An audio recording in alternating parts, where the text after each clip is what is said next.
Essa reaceleração da economia é totalmente autossustentável, não tem ninguém soprando, ninguém fazendo nada artificial. Mesmo o empurrãozinho que nós demos com o FGTS, ele é sustentável, ele é renda permanente. Ele tem o choque de oferta, que é justamente o choque do gás da energia barata. Então tem muita coisa andando e eu acho que vocês vão sentir já esse bafo da reativação econômica. A taxa básica de juros, a Selic, é a menor da série histórica, 5%. O crédito é cada vez mais atrativo, com reflexo positivo sobre o consumo das famílias. A inflação segue baixa. A reforma da Previdência foi aprovada e a indústria dá os primeiros sinais de recuperação. A produção industrial no Brasil registrou alta no mês de setembro. É a segunda consecutiva depois de uma sequência de quedas neste ano. O levantamento foi divulgado agora há pouco pelo IBGE. O mercado financeiro também extrapola o otimismo, mas ainda assim, a economia reage muito lentamente. O desemprego não dá trégua. Que a taxa de desocupação do país ficou em 11,8% no trimestre encerrado em setembro de 2019, uma retração de 0,3 ponto percentual em comparação com o trimestre entre abril e junho. O resultado é estável na comparação com o mesmo período de 2018. A população desempregada no país foi estimada em 12 milhões e meio de pessoas. Quais são os fatores que ainda emperram uma recuperação mais vigorosa, capaz de impactar a renda e o mercado de trabalho? Como o programa de privatizações do governo pode ajudar a estimular a economia?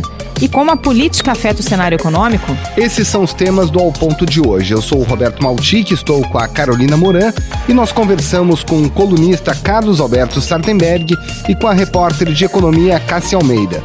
O Ao Ponto é o podcast diário do Globo e está disponível no site do jornal, no Spotify, no iTunes e nas demais plataformas de áudio. Fique com a gente.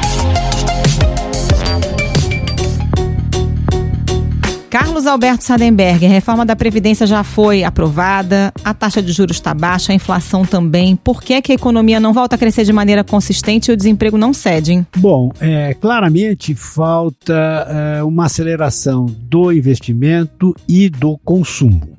Sem essas duas coisas não vai haver o crescimento econômico. O investimento e o consumo estavam parados, a recessão e tal, mas havia um grande risco no Brasil, que era o risco de colapso das contas públicas. O déficit da Previdência aumentou no ano passado e se tornou o maior já registrado. O rombo chega a quase 270 bilhões de reais. E quando há um colapso das contas públicas, uma crise fiscal grave, ninguém investe. Por quê? Porque o Estado deixa de pagar seus fornecedores, o Estado não contrata mais nada, o Estado não paga as dívidas antigas, o juro sobe, a despesa financeira do governo aumenta, então é um caos na sociedade. Você tem juro alto, inflação alta e pouco gasto e investimento. E aí, claro, cai o consumo também. Então havia uma falta total de confiança no Brasil por causa do risco de colapso das contas públicas que seria causado principalmente pela Previdência. Isso foi resolvido, quer dizer, não que tenha sido eliminado o déficit da Previdência, mas o risco de um desastre, de o governo ficar sem ter condições de pagar as contas, isso desapareceu. Tem muita coisa por fazer ainda, especialmente acertar a questão do gasto com a folha de pessoal, com a folha do servidor público, que é o segundo maior gasto do governo, mas isso tem jeito melhor de resolver, e o entendimento é o seguinte: se passou a reforma da Previdência, outras reformas podem passar também. O juro está caindo, a inflação está caindo, e a expectativa é que, olhando o cenário econômico, o investimento e o consumo devem voltar. Inclusive por causa da taxa de juros muito baixa. E o que atrapalha, o que pode atrapalhar isso? É confiança e a questão política. A questão política, que as sucessivas crises políticas podem deixar tanto o investidor quanto o consumidor meio com o pé atrás. Esse é o problema. Falta confiança ainda? É isso que está pegando? Eu acho que é. Eu acho que é, quando você conversa, porque você veja, você vai botar, há sinais muito positivos no mercado financeiro, né? A Bolsa está batendo recorde aí, né? A Bolsa voltou, está subindo, batendo recorde. Você vê a Bolsa de Valores aqui de São Paulo fechando num novo recorde histórico, acima dos 107 mil pontos. O risco Brasil está lá embaixo, quer dizer, o seguro para comprar um papel brasileiro está baratíssimo, sinal de que o pessoal, ninguém acredita que vai ter calote aqui no Brasil, não tem crise cambial, as reservas em dólares são mais do que suficientes, e então o mercado financeiro dá sinais positivos. Agora, a gente sabe que no mercado financeiro você monta e desmonta posições muito rapidamente. Não é o caso de você fazer uma fábrica. Você faz uma fábrica, você vai ficar com ela 30 anos. Então tem que ter a confiança de que em 30 anos vai ter segurança jurídica, vai ter segurança com o governo e assim por diante. Eu acho que é isso que tá faltando, quer dizer, por isso que falta assim, o investimento mais pesado, né, mais de longo prazo. Eu acho que esse é o problema. Agora, Sardenberg, o governo sempre foi um indutor por meio dos seus investimentos. A gente tem um governo que hoje está retraído, né, por conta dessa crise fiscal das contas públicas, e ao mesmo tempo tem esse plano de desestatização de empresas, de investimentos. Isso vai levar ainda algum tempo. Como é que a gente faz para dar conta desse espaço que antes e sempre foi ocupado pelo governo para investir e gerar emprego? Mas não tem jeito, porque não tem como o governo aumentar o gasto. Isso não tem. O espaço é claramente impossível para o governo de aumentar o gasto.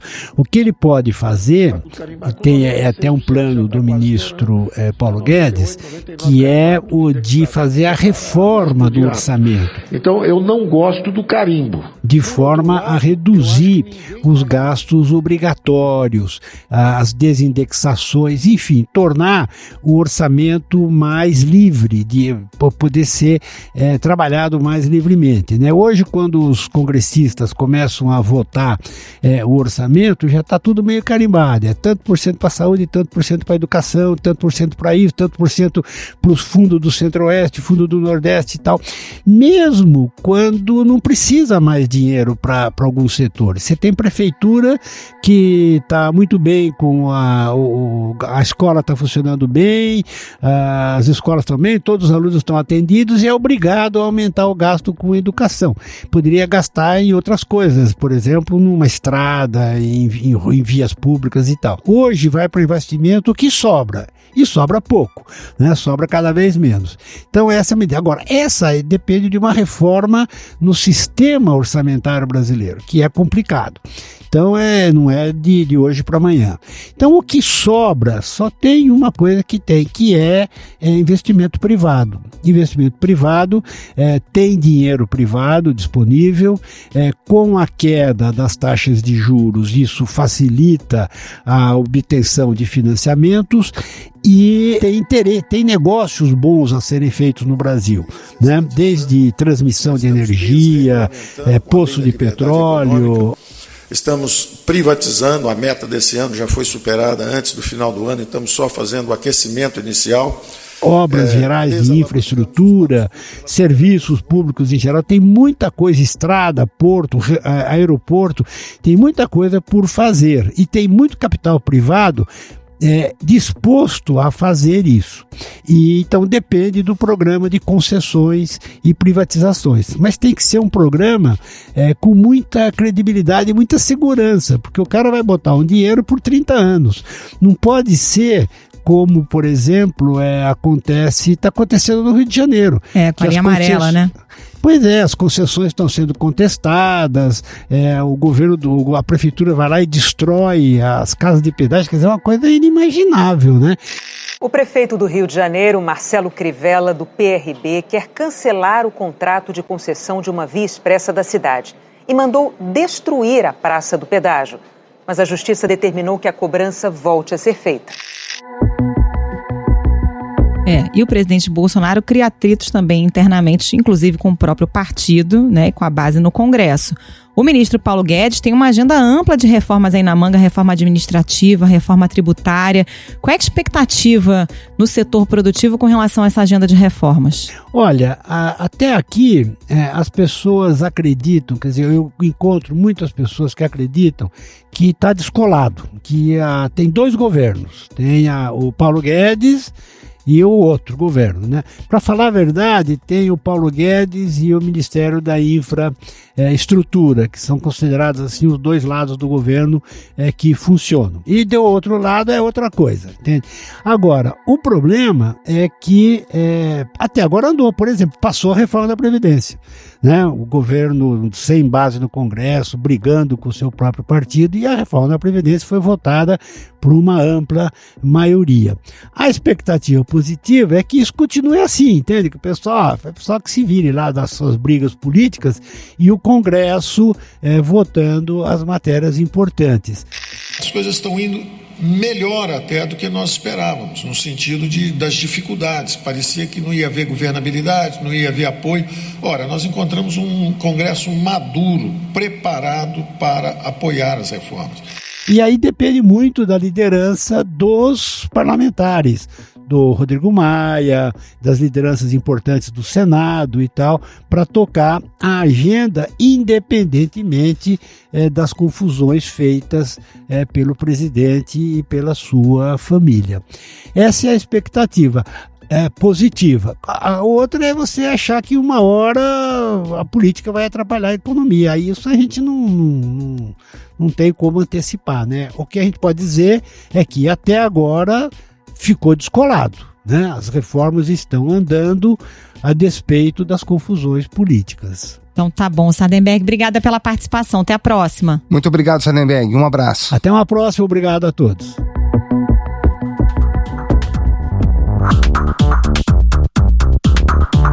Cássia Almeida, menor taxa de juros da história. Como é que isso afeta o comportamento do investidor, seja pessoa física ou empresário, alguém da indústria? Como é que muda o comportamento do investidor?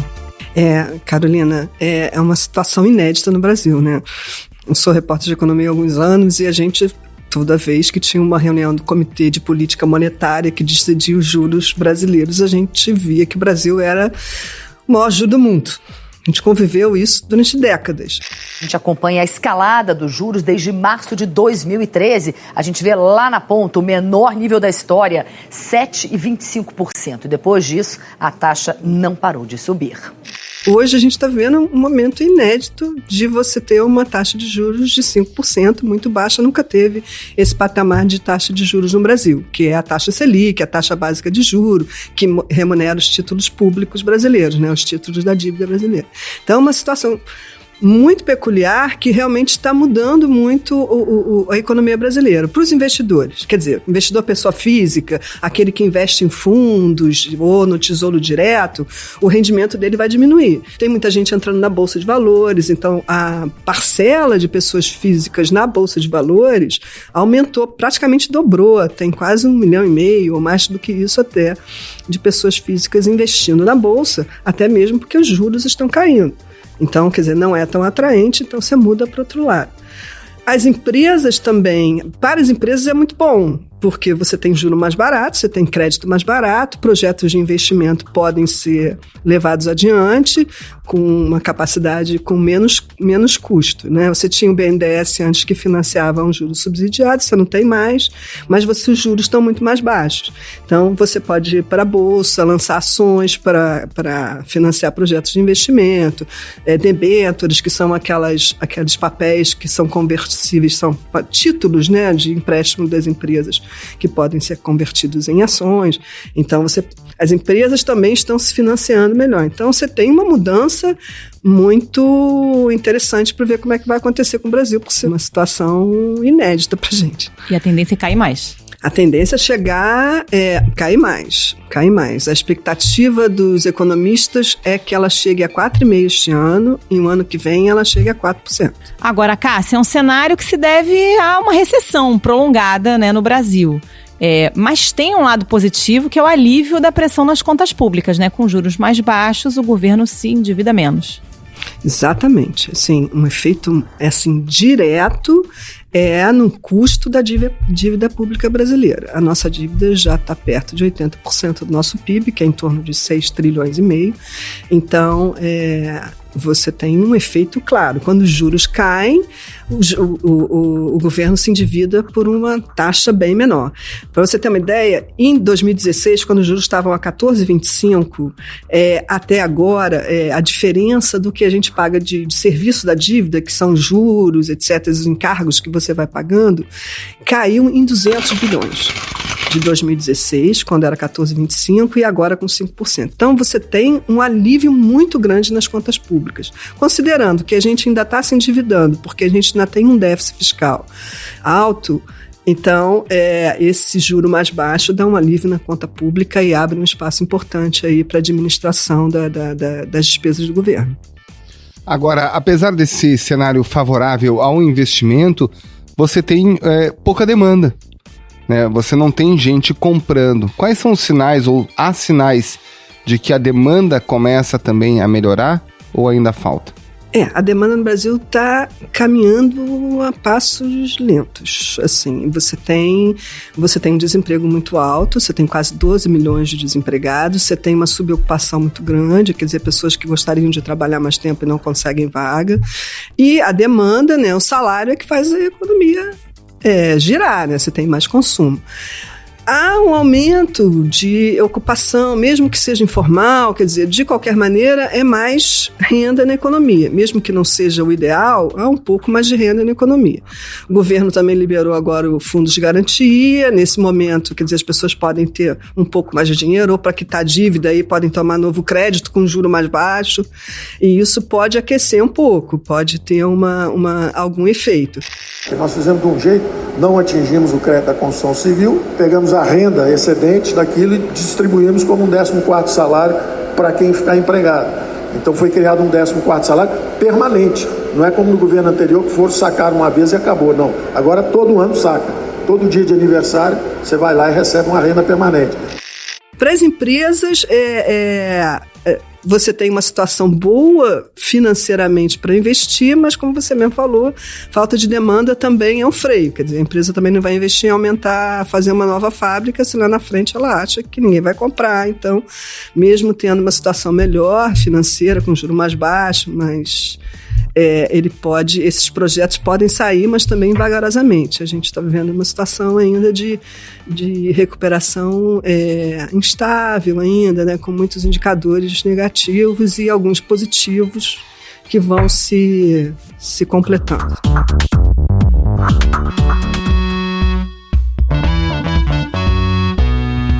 Quais são os fatores que podem estimular a demanda nos próximos meses, no ano que vem? Olha, tem a questão do FGTS, que é uma demanda aí de 40 bilhões esse ano, que faz um efeito na economia.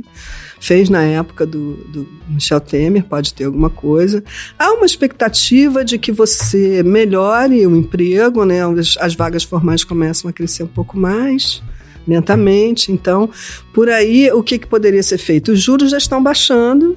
Então, seria uma maneira também poderia dar um aquecimento pelo crédito. A gente está vendo que o crédito já está crescendo um pouco, principalmente de veículos com taxas mais baixas, até o empréstimo habitacional, que você está vendo uma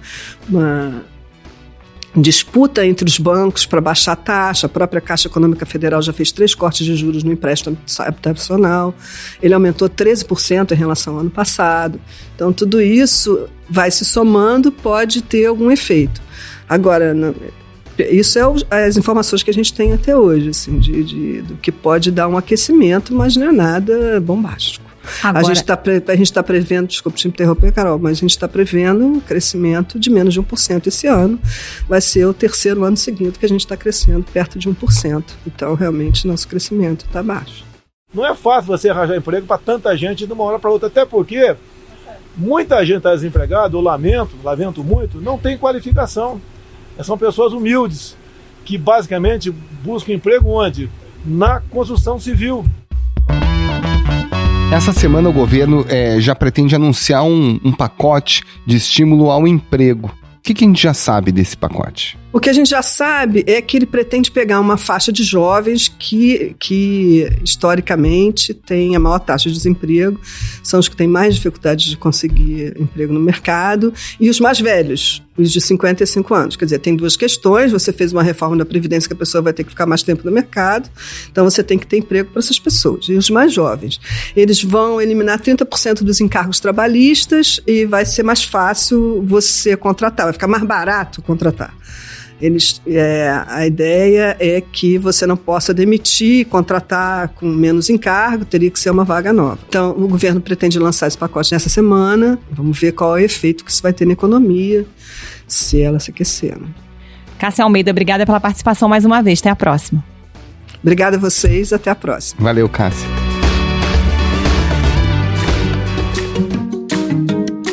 Esse foi o Ao Ponto de hoje, podcast diário da redação do Globo. Nessa conversa a gente conta com a participação de toda a equipe do jornal, as mesmas pessoas que levam até você informação e análise de qualidade todos os dias. O Ao Ponto está disponível no site do jornal, no Spotify, no iTunes e demais plataformas de áudio. E você entra em contato com a gente pelo e-mail podcast@oglobo.com.br. Quer saber mais? Entre em oglobo.com.br e confira todas as notícias e reportagens especiais. A captação do áudio ficou com Maurício Belli e com Daniel Henrique dos estúdios da Rádio CBN. A edição é do João Guilherme Lacerda. Tchau. Até mais.